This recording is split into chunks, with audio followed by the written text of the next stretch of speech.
힘찬 박수로 우리 최현목 교수님 모시도록 하겠습니다. 고맙습니다.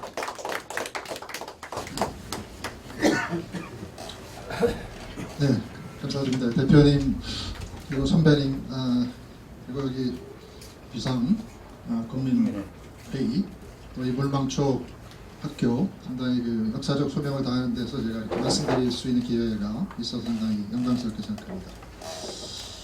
저희 그 6,200명의 교수님들이 동참을 하셨는데요. 처음 시작은 9월 9일 날 이제 조국 장관이 임명되는 걸 보면서 그때가 마침 추석 전날이었거든요. 그래서 저희가 연휴를 맞게 되는데 교수 몇 명이 작심을 했습니다. 이거는 나라가 가야 될 방향이다. 그래서 사실은 3명이 시작을 했는데요. 밤늦게 이제 그 네이버에 보면 포움이라고 있습니다. 그거를 이제 이렇게 이과계통의 교수님도 있었기 때문에 그걸 만들어가지고 서명 사이트를 9월 12일 날 추석 전일날 밤에 만들었습니다. 시국선언을 준비해야 되겠다. 근데 사실 몇 명이 동참할지도 모르겠고 저희가 뭐 돈이 있는 것도 아니고 그래서 어디 크게 만드는 것도 아니고 그래서 그냥 조그맣게 이렇게 블로그 형태로 이렇게 만들었는데 그래서 이제 9월 13일 추석 당일에 그 작은 그 폼을 하나 이렇게 오픈을 했습니다. 서명을 시작을 했죠. 근데 그 9월 13일 하루 동안 226명의 교수님들이 서명을 했습니다. 저희가 뭐 따로 무슨 알리지도 않았고 근데 그게 어떻게 누가 이렇게 들어오고 모르면서 입소문을 탔는지 또 16일 서명 3일 만에 1534명의 교수님들이 동참을 했습니다. 그래서 이거는 정말로 한국 사회에 이 정도면 컨센서스가 이루어지는 하나의 그 시국선언이구나 이렇게 저희가 자신감을 갖기 시작했고요. 9월 17일 날 몇몇 그 언론을 통해서 저희가 이렇게 1,500명이 넘는 교수들이 서명을 한다는 것이 알려지기 시작하면서 악성 테러가 시작이 됐습니다. 그래서 여러 가지 우리 사회에 사실 그런 관행이 어느덧 이렇게 참 서글픈 관행이 되어버렸는데요. 어떤 집단인지 저희가 지금 현재 형사고발을 해놓고 있습니다만은 의도적으로 들어와서 해집고 나가고 또 뭐 교수의 이름을 도용해서 요즘은 교수가 전부 학교의 그 홈페이지가 있기 때문에 그 교수의 신상명세가 다 있지 않습니까? 그거를 이용해서 허위로 서명을 해서 그 교수가 항의를 하는 사태가 벌어지고 이러면서 그럼에도 불구하고 진성 서명자들은 계속 늘어나서 2,000명이 넘었다는 이제 신문 기사가 나오고 그래서 이제 테러리스트들도 떼거리로 몰려 들어와서 17일 하루 동안만 2,500건의 서명이 들어왔는데 이게 허위 서명과 가짜 서명이 막 섞이면서 이걸 그대로 발표했다가는 여러 가지 법적 문제도 발생하고 그래서 저희가 검증을 하는 절차를 밟아야 되겠다 그렇게 결정을 했고요. 또 너무나 이렇게 막 몇 분 동안 막 뭉텅이로 막 들어오고 이래가지고 서명 사이트를 8시간 동안 막아놓기도 했습니다. 근데 또 막아놓으니까 또 진성 서명하시는 분들은 또 항의를 하고 오배대 집은 잘 들어가는 것 같은데 서명을 했는데 그게 반영이 안 되는 것 같다 그러면서 항의를 하고 그래서 상당히 이제 저희가 감당할 수 없을 정도로 되고 그래서 이제 어쨌든 간에 점점 그 동참하시는 교수님들이 십시일반해가지고 직접 전화를 걸고 학교 이름을 표시한 분들의 학교의 그 담당자들을 정하면서 찾아 들어가서 전화를 해서 확인을 하고 이런 이제 검증을 거쳐서 기자회견을 간략하게 해서 9월 19일 날 3,396명의 그 확인된 명단을 발표를 하려고 그러다가 아직 그렇게 소속이나 이런 걸 정확히 밝힌 단계는 아니었기 때문에 명수만 발표를 했습니다. 그러고 나서 9월 27일 날 그 서명 시작한 지 15일 만에 청와대 앞에서 그 영상이라는 걸 좀 보셨을 것 같은데요. 시국선언서를 발표를 했습니다. 거기서 이제 시국선언서가 이제 샘플이 있는데요. 저희가 정확한 그 서명자 숫자 4,366명 이 서명을 한 걸 저희가 확인했다. 그리고 그 중에서 3,265명은 공개해도 된다고 동의를 했기 때문에 그 성함을 가나다 순으로 학교 소속을 밝히지 않고 가나다 순으로 발표를 했습니다. 학교 소속을 밝힐까 말까 하다가 몇몇 분은 사실은 전화를 걸어서 어떤 분들이 막 위협을 하고 입에 담지 못할 욕을 하고 그러면서 저도 몇 건 받았습니다만은 그런 이제 사태가 발생해서 정확한 소속까지 밝히는 게 좀 더 검증이나 아니면 또 일단은 좀 밝히지 않자 말자 하는 의견도 있어서 사실 가나다 순으로 밝혔는데요. 그리고 나서 이제 10월 22일 날 지난주네요. 국회 정문 앞에서 다시 한번 성명서를 발표하면서 이제 공수처 문제까지 연결해서 저희 성명서를 발표를 했고요. 그때 정확한 그 전체 서명자 수는 10,000명이 넘었고요.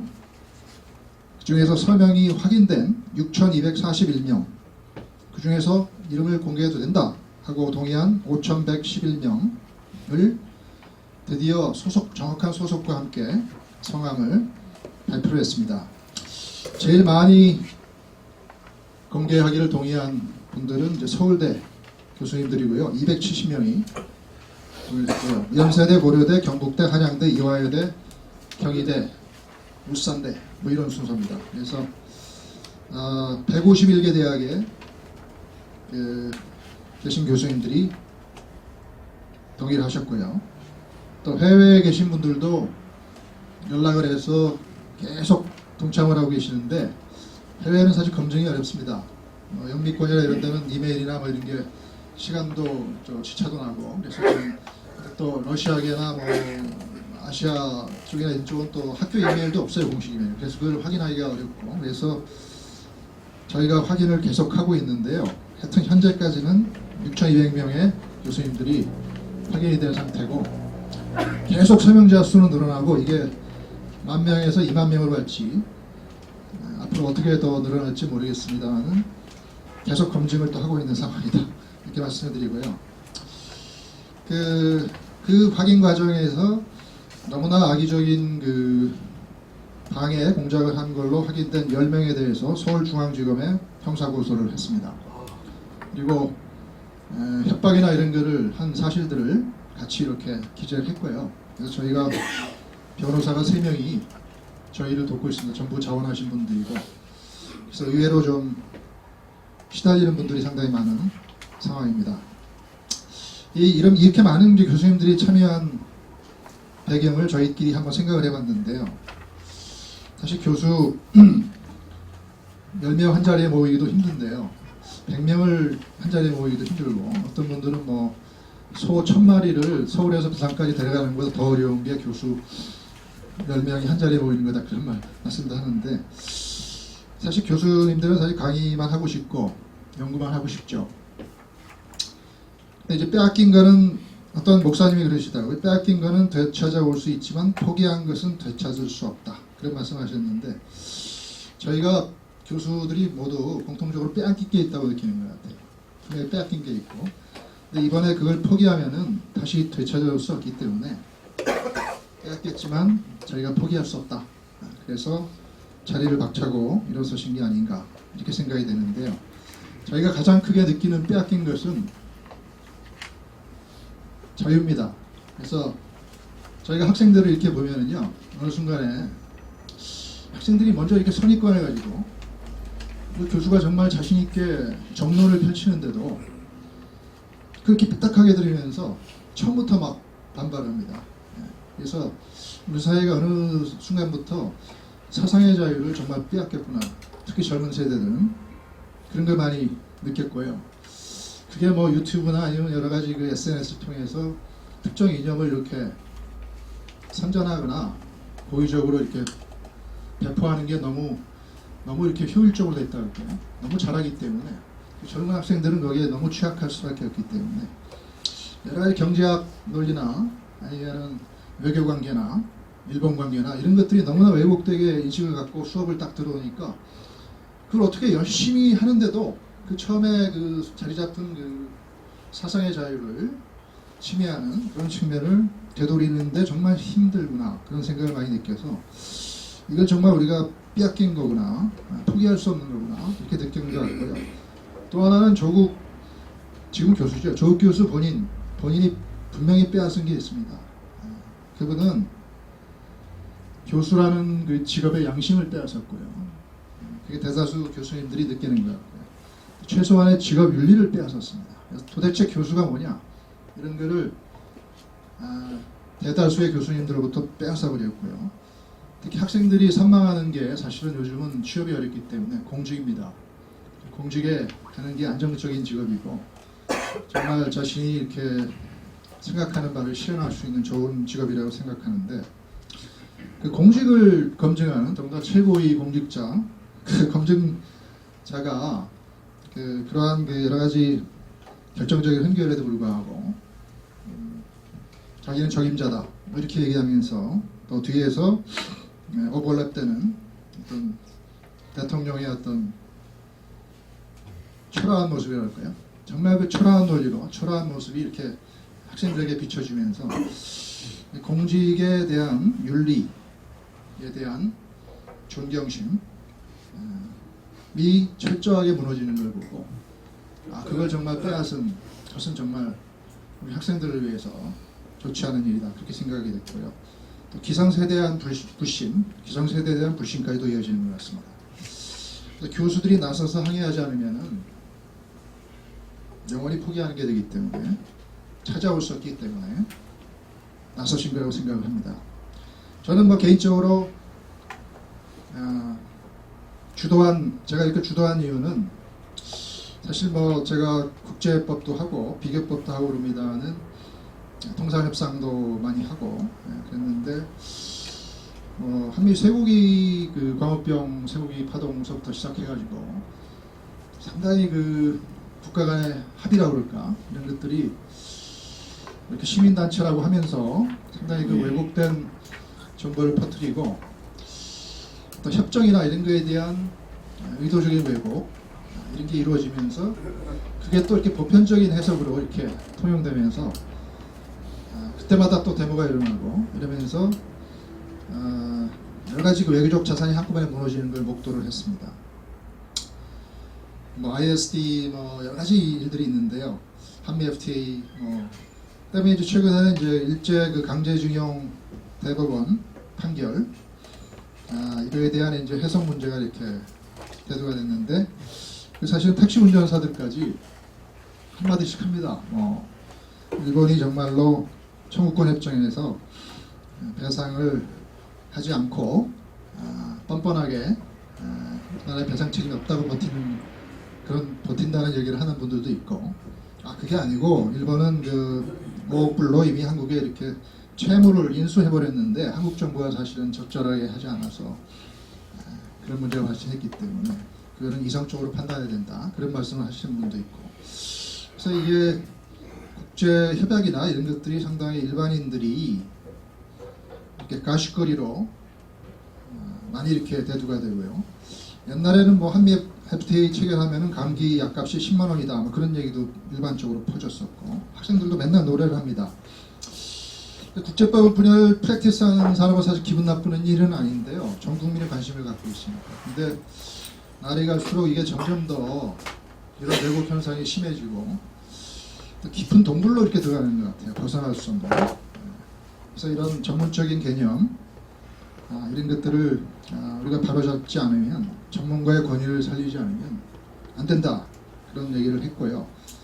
그 교수 집단이 여러 분야의 전문가들이 모인 집단이기 때문에 분명히 그런 전문적인 일에도 목소리를 내면서 정론을 펼칠 필요가 있다 그런 생각에서 조국 사태를 시점으로 시작을 했고 앞으로 뭐 공수처라든지 뭐 이런 상당히 그 법적인 이슈 또 관련된 이슈들에 대해서 정확한 분석을 통한 저희 입장을 밝힐 필요가 있다 그런 생각을 했습니다. 제가 뭐 정치학적인 학위를 갖거나 그런 건 아닌데 나름대로 생각을 해보니까 민주화를 거쳤고요.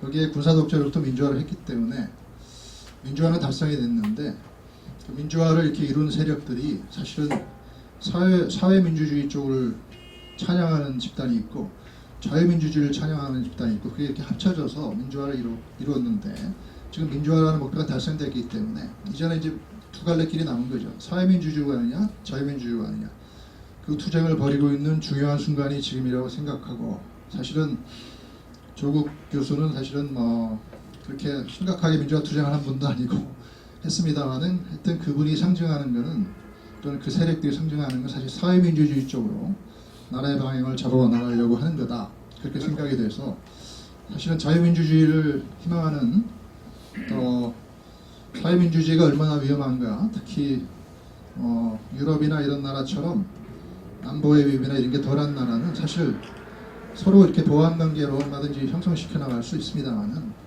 우리나라처럼 분단 국가고 또 중국이 옆에 있고 이런 나라들이 섣불리 사회민주주의를 주류 노선으로 가는 경우에 얼마나 위험한가 하는 것을 느끼는 분들은 사실은 두 갈래 길에서 분명히 목소리를 내면서 국가의 방향을 잡아나갈 필요가 있다. 한국 사회를 이끌고 갈 어떤 지향성 전쟁이 지금 벌어지고 있기 때문에 저희가 목소리를 분명히 내야 된다 이렇게 생각이 듭니다. 또 하나 저희들이 분노한 것은 자기 세력들의 어떤 자유 또는 개혁의 자유 무한정 얘기하면서 나머지 한 60%가 넘는 국민들의 자유는 그냥 개혁의 대상으로 보는 거죠. 그래서 자유를 이렇게 억압하면서도 일정한 방향으로 끌고 가야 된다. 개혁의 대상으로만 보는 자기 자유는 옹호하면서 남의 자유는 그거는 자본주의고 뭐 재벌에 연결돼 있고 뭐 그런 식으로 이렇게 60%를 여기면서 한쪽으로 끌고 가려고 하는 그런 그 지향성을 보면서 이건 우리나라가 가야 될 방향이 아니다 이렇게 생각이 됐고요. 뭐 최근에 조국 일가가 가입한 사모펀드 그게 전형적인 경제범죄다라고 이렇게 양심선언한 참여연대 전 집행위원장 그분도 사실은 거대한 무슨 얘기를 하는 게 아니고 참여연대가 그런 설립 취지가 그런 거 아닙니까? 사회적인 악을 고발하는 거면 그런 최소한의 그 업무를 수행해 나갈 자유를 갖자는 건데 자유를 갖자는 건데 그 자유를 억압하는 게 문제다 이렇게 생각이 되고요. 또 문화부 국장이 하나 파면당했지 않습니까? 근데 그게 뭐 SNS의 어떤 반일 정책의 문제점 또 친북 정책의 문제점 이런 걸 SNS에 이렇게 지속적으로 올렸다는 건데 공무원의 품위 유지 의무를 위반했다 그래서 파면당했는데 그분도 사실 거창한 얘기를 하는 게 아니고 뭐 조직 내에서는 영혼 없는 공무원일지라도 밖에서는 저희가 시민으로서 어떤 발언할 수 있는 국가의 어떤 전체적인 방향에 대해서 헌법적인 시민적 자유는 보장받아야 된다. 그 얘기를 하고 있는 건데 그 자유를 억압하는 식으로 또 집권 세력이 나가고 있는 것 같고요.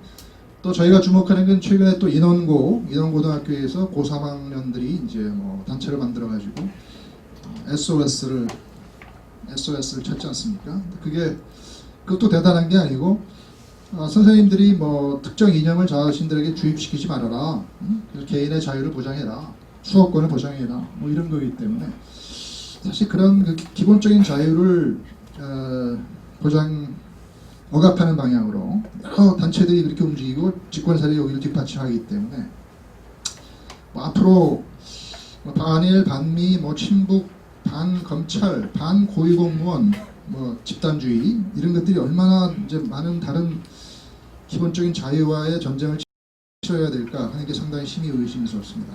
우려됩니다. 그래서 지금은 이렇게 자유와 투쟁을 벌여야 되는 시기다 하는데 많은 교수님들이 의견의 합치를 가져왔다 이렇게 생각이 됩니다. 저희가 이제 공수처에 대해서 성명서를 발표하면서 국회 앞에서 성명서를 발표했고요. 그리고 국회의장을 또 면담을 요청했는데 거부를 당했고 또 각 당의 원내대표를 방문했습니다. 그래서 저희 의견을 입장서로 전달했고요. 또 공수처는 절대 통과돼서 안 된다 하는 입장을 했는데요. 거기 이렇게 저희 입장서도 있고 그렇습니다만은 그렇게 보는 이유를 말씀을 드리겠습니다. 사실 검찰 개혁이 이제 중요한 사회적 화두가 됐고요. 사실 검찰이 수사권과 기소권을 동시에 갖고 있고 또 검경, 조서, 증거 능력의 차이까지도 있습니다. 이 말씀은 그 경찰이 작성한 조서는 신문 조서는 사실 그 피의자가 재판에 가서 그냥 부인해 버리면 그만이거든요. 그거는 나는 강압에 작성한 거다, 도장 찍은 거다. 그럼 증거 능력이 없었는데 검찰이 작성한 증거 신문 조서는 그렇게 해도 증거 능력이 인정됩니다. 그래서 검경 조사 능력 차이까지 갖고 있기 때문에 사실 검찰의 권력이 굉장히 강력한 것은 사실인 것 같습니다.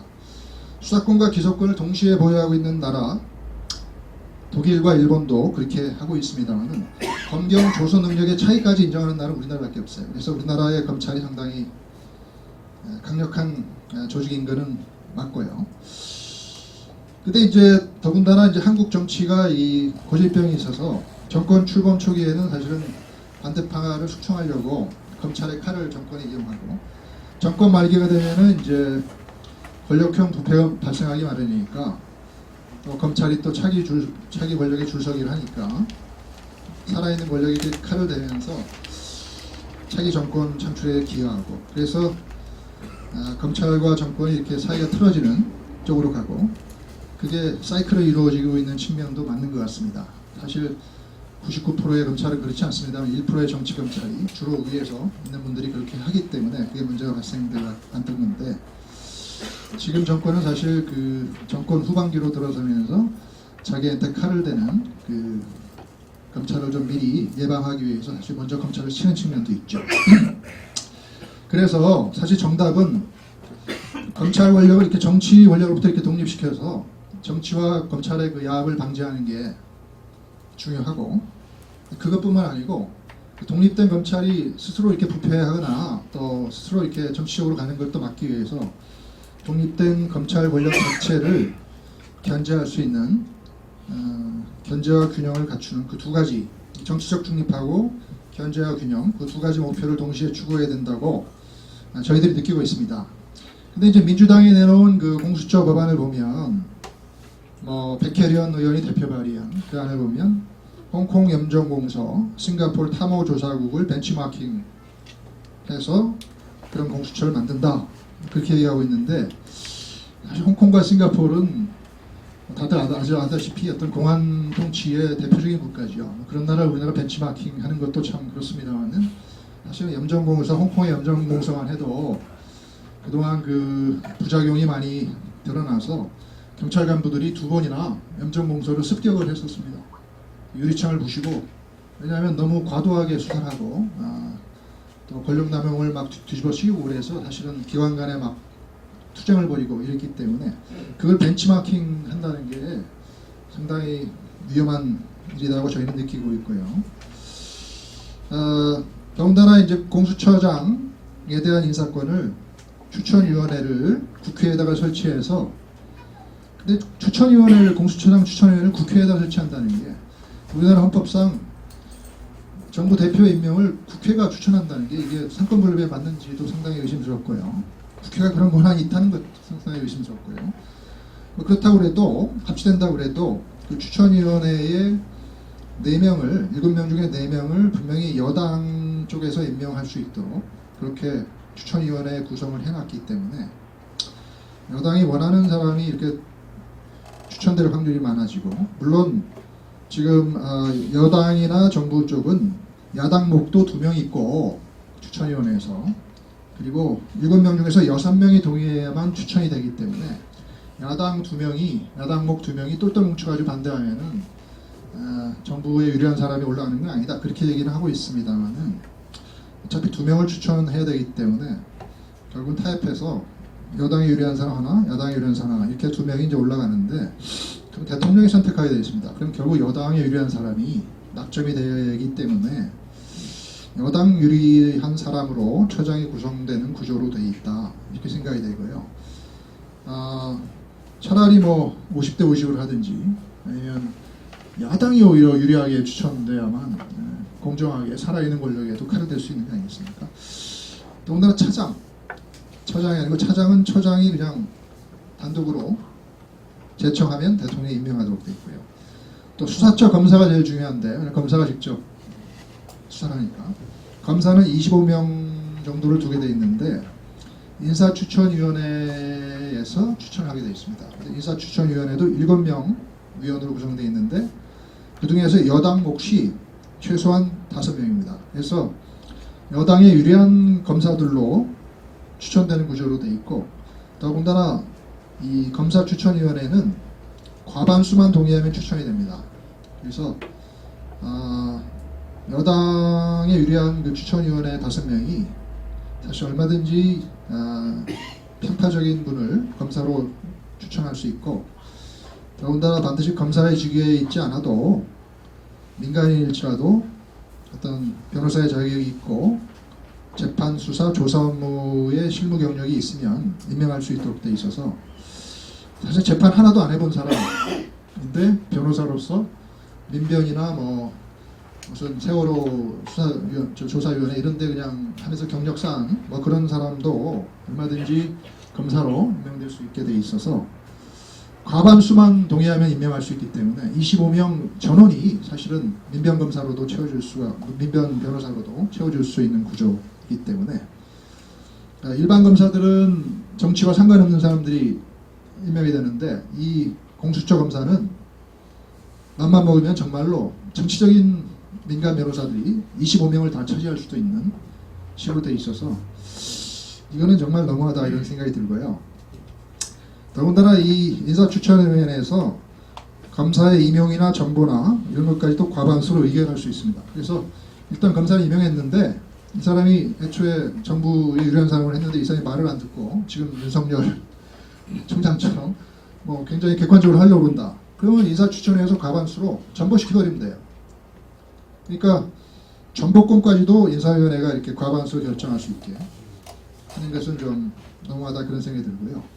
또 검사 밑에 수사관이 있습니다. 수사관이 30명 있는데 이 수사관도 중요하지 않겠습니까? 그런데 이 30명을 전원 처장이 그냥 임명하도록 되어 있어요. 그래서 이거는 정말 편파적인 수사관이 그냥 30명이 다 임명될 수도 있고 이렇게 돼 있고 또 징계위원회도 차장이 위원장으로 있고 차장이 지명하는 검사와 변호사, 교수 이런 사람으로 구성되어 있기 때문에 징계도 상당히 정치적으로 이루어질 수 있고 그러면서 또 자기들 어떤 공수처 처장이나 차장이나 이런 사람에 대한 어떤 직권남용이나 이런 거에 대해서는 규정이 없어요. 그리고 고위공무원들, 뭐 대통령, 뭐 국회의원, 뭐 경찰 간부, 또 고위공무원, 일반 고위공무원들, 금융기관 고위공무원들, 다 위원회 고위공무원 다 포함해서 어떤 직권남용이나 직무유기나 비밀누설이나 이런 거를 다 처벌할 수 있도록 돼 있고. 근데 자기들이 직권남용 어떻게 하면 어떻게 되냐? 그 규정은 또 없어요. 그래서 그거는 그럼 검찰이 하라는 얘기냐, 아니면 안 한다는 얘기냐? 그래서 이게 밸런스가 안 맞는 측면이 있고요. 더군다나 퇴직자까지 수사할 수 있도록 돼 있어서 자기가 그런 고위공무원인데 퇴직했다 그랬다고 해서 공수처 수사를 안 받는 게 아니고 자기 공무원 시절에 한 거는 공수처 수사를 받도록 돼 있고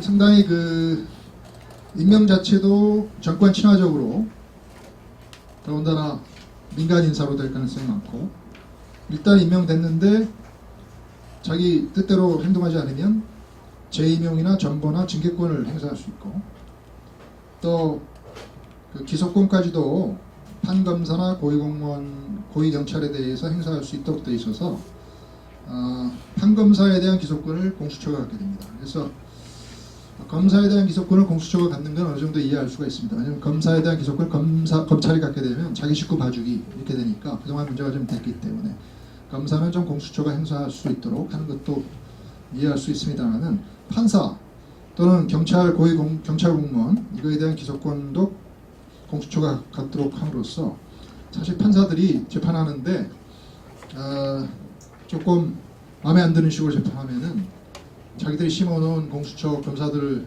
이용해서 직권남용이나 뭐 이런 걸로 또 비밀 누설 이런 걸로 해가지고 수사 기소 다 할 수 있고 뭐 이렇게 돼 있기 때문에 판사들이 무서워서 어디 시민단체 무서워서 재판을 제대로 하겠습니까? 뭐 그런 사태도 벌어질 수 있고 언론인들도 괜히 이렇게 비밀 정보나 이런 거 접근했다가 비밀 누설 수사의 대상이 될 수도 있고 그래서 언론인들도 제외되어 있는 게 아니고 사실은 고위공무원 수사하면서 같이 이렇게 엮여 들어갈 가능성도 있고요. 권은희안은 바른미래당의 권은희안은 조금 낫습니다. 권은희안은 처장의 임명권을 국회에서 동의를 하도록 되어 있기 때문에 국회 동의 절차가 하나 들어갔죠. 근데 사실 저희가 국회 절차를 잘 압니다만은 뭐 이렇게 사실 여당이 이렇게 밀어붙이면은 사실은 여러 가지 최근에도 국회의원 선발과 관련해서 이렇게 타협을 하면서 그걸 통과시키려고 했듯이 사실 여당 친화적인 인사를 근본적으로 임명을 막을 수 있는 방법은 아닌 것 같고요.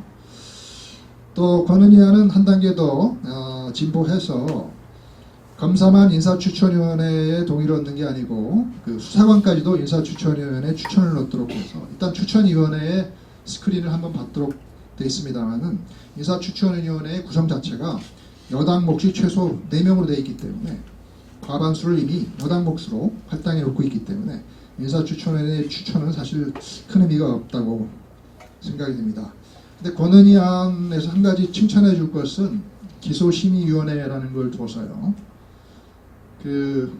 미국 법에 보면은 그랜 주리 시스템이라는 게 있는데 기소할지 여부를 검사가 단독으로 결정하는 게 아니고 무작위로 선출한 20명의 일반인을 그랜 주리로 앉혀놓고 그 앞에서 이렇게 검사가 이렇게 열심히 설명하고 변호사가 설명해가지고 일반인들이 이렇게 판단하도록 돼 있는데 그런 배심제 비슷한 기소 배심이죠. 그런 제도를 이렇게 도입을 하고 있습니다. 그래서 검사가 좀 정치적으로 이렇게 압력을 받아서 기소하는 행위를 좀 일반인들이 견제할 수 있는 뭐 그런 기소심의위원회를 두고 있기 때문에 권은희안은 좀 그 점은 칭찬받을 만하다. 하지만 그 좋은 제도를 공수처라는 제도 안에 이렇게 같이 두고 있는 게 문제인 거죠. 그래서 저희가 대안으로 생각하는 거는요. 요즘에 아직 대안을 발표 안 했습니다만 방향은 좀 잡아나가고 있습니다. 백혜련안은 민주당안은 너무 이렇게 검찰 권력에 대한 견제 그거에만 중점을 두고 또 하나의 중요한 가치인 정치적 중립, 정치와 검찰이 이렇게 연결되는 그거는 오히려 이퀄리 시켜버리는 것이죠. 그래서 이쪽 가치를 추구하는 건 좋은데 오히려 저쪽 폐해를 더 이렇게 증진시키게 돼버리니까 정치적 중립이 오히려 무너지는 상태에서 검찰만 견제하려고 하는 그러니까 낙제점이다 이렇게 평가를 하고 있고요.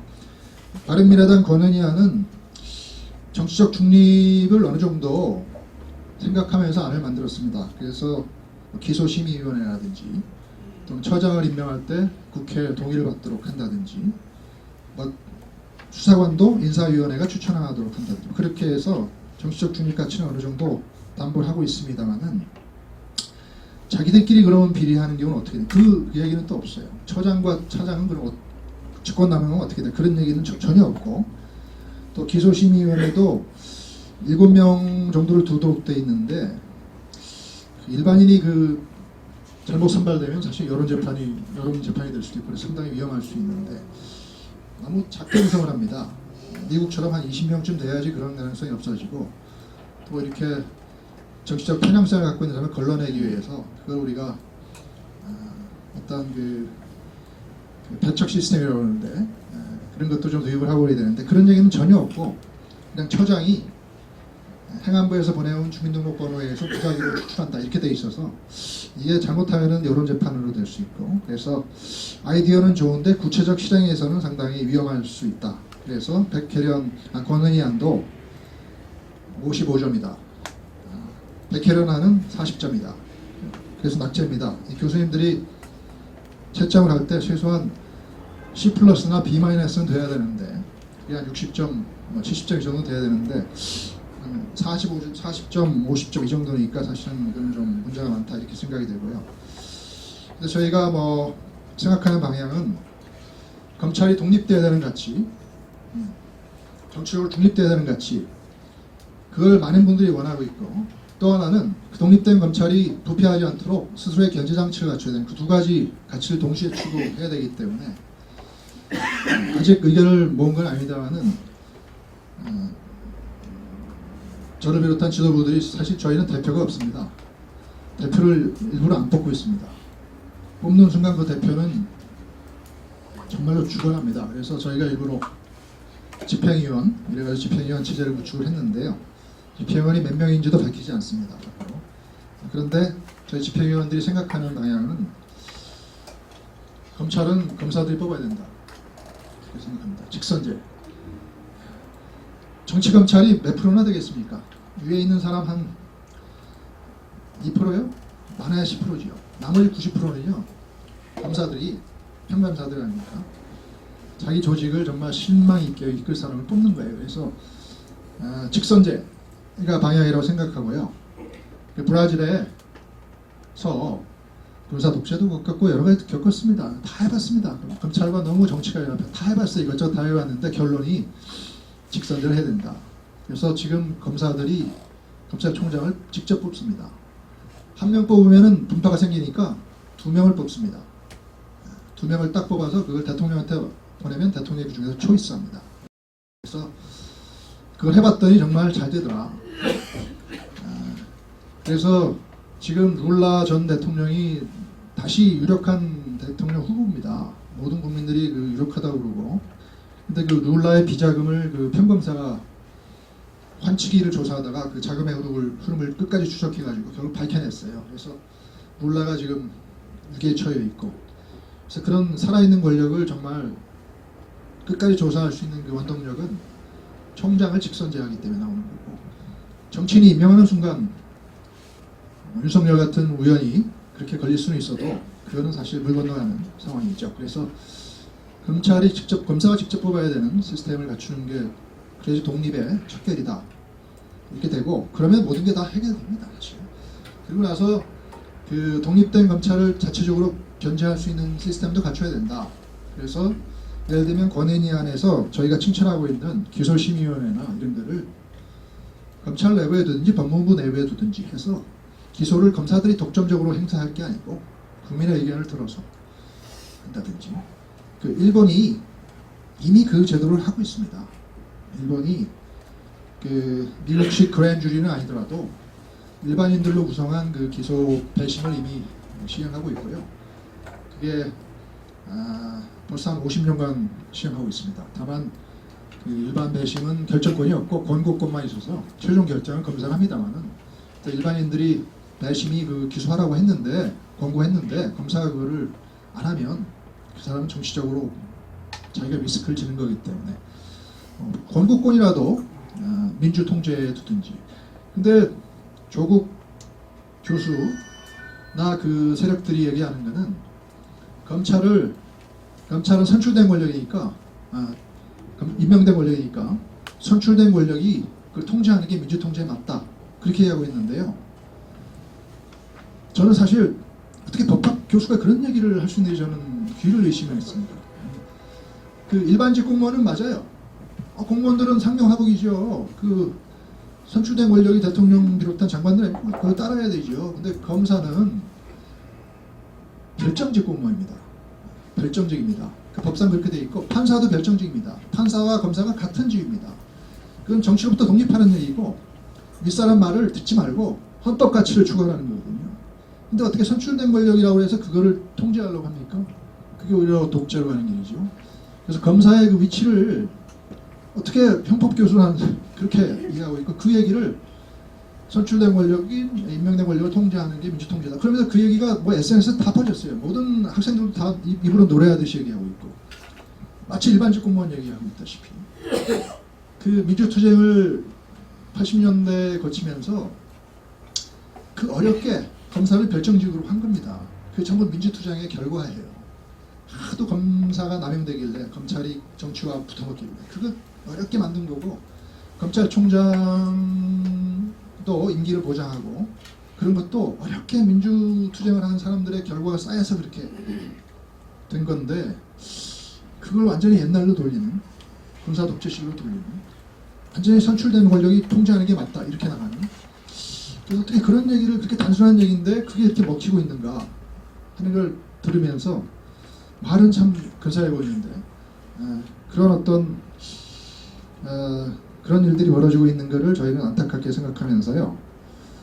저기 성명서 같은 데 보시면은 10월 22일 날 한 그 성명서에 보면은 공수처의 졸속 처치를 즉시 중단하고 최소한 국민적 합의를 먼저 도출하라라는 내용의 성명을 했습니다.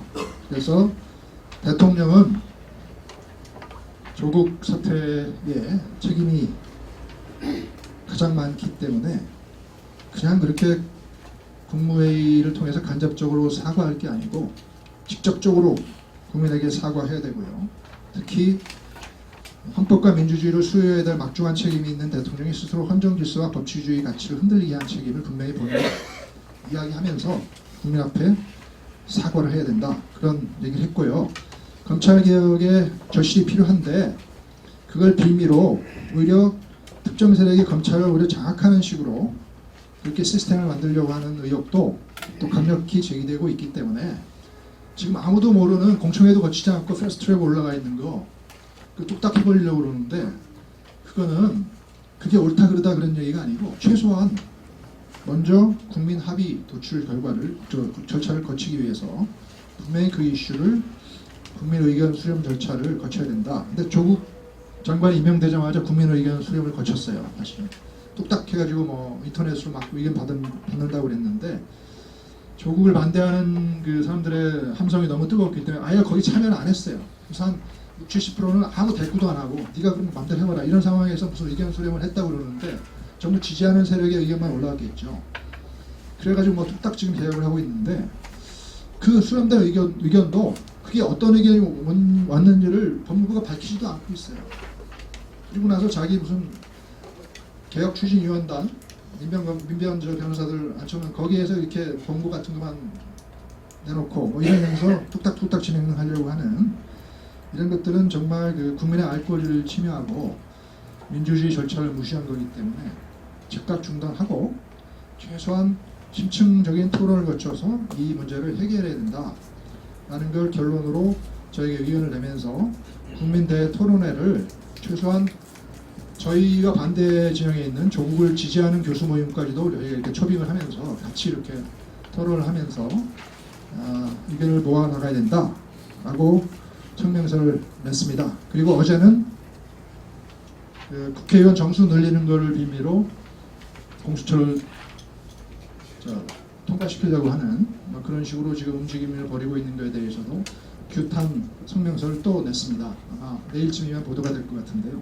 저희는 특정 이념과 상관없이 공정과 또 민주, 자유 이 가치를 추구하는 학자들이 계속 사회적인 이슈가 무너질 때마다 포기하지 않고 그 목소리를 내는 단체로 계속 역할을 해나갈 것을 저희 다짐을 했습니다. 앞으로 많이 지켜봐 주시기 바랍니다. 감사합니다.